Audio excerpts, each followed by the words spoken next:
If you're thinking about refinishing your floors and you think it's going to be a walk in the park, you're going to come along and sand them, well, I was that guy. I thought it was going to be so easy. Well, it turns out I have a coating on my floor that is wax based and it's got a really low melting point, so when I start sanding, you get all these deposits left on your sandpaper, like these things here, and this means that the sandpaper is then floating on top of the ground and not actually sanding, so rendering the sander useless.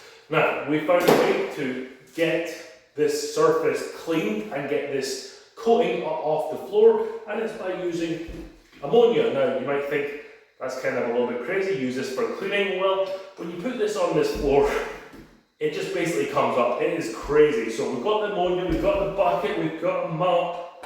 Isn't that a song? Probably. Oh, terrible. We have a brush for scrubbing. We have a drill with a scrub attachment. If you've never seen one of these, normally these are used for cleaning tiles, sinks, things like that. This thing works great. If you're going to be taking on this task, I'll leave everything that I'm using in the description below so you can get it for yourself and be set up, ready to do this job. Here we do have some heavy duty gloves so the ammonia doesn't touch my skin because I don't want that. And I do have a mask, this 3M mask here. I don't smell the ammonia. The ammonia doesn't really bother me, but I have known people that it bothers them, so you might want to have goggles on as well. Probably recommended, but I don't like having the goggles on there and I don't feel it bothering me, so I'm okay with that. We've got a big light set up here as well, lighting up the room. You also need some rags and a trash bag on hand. And that is a little bit more labour intensive. You have to mop everything up, but I've got this mop here. This is a Joy Mop. I got this from Amazon.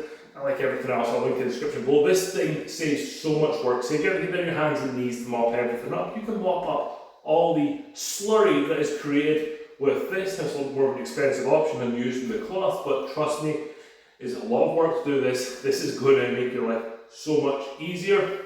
We're also going to have some fans set up in here. We're going to have this one on an extraction to suck all the air out, and then through here we have some box fans that are going to be drawing the air out and getting it into another room and out into the windows. Do not turn these fans on in the room. I found that this just blows the ammonia around.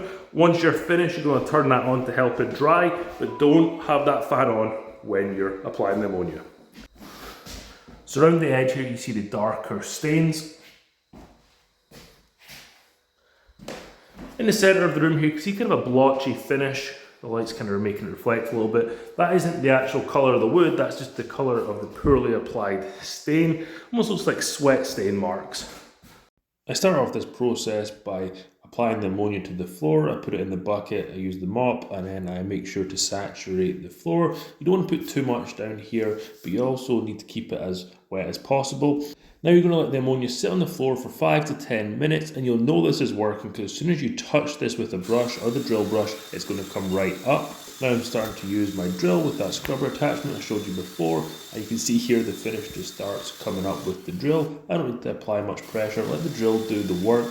Now this is taking a long time to do, so just bear in mind that you're not going to be able to do this in a day. I've been at this for a few weeks now, but overall the floors are starting to come up. I did have to apply some more ammonia, then I broke out the hard bristle brush, and then this finish just comes right up. I found that a wire brush actually works better, so I switched to that further on in the project. Then I used my Joy Mop. I dried the mop out as much as possible, and then I started mopping up that slurry that you just saw there. It takes a little bit of time, but you want to get as much of this up as possible. If you leave any of that on there, then it will be stuck to the finish. Now look at that, we've got all of this area completely cleared, and you can see the difference between the area we've done and the area we haven't. And now this room is completely done. Looks like it's still a little bit discoloured, but that's just because it's wet.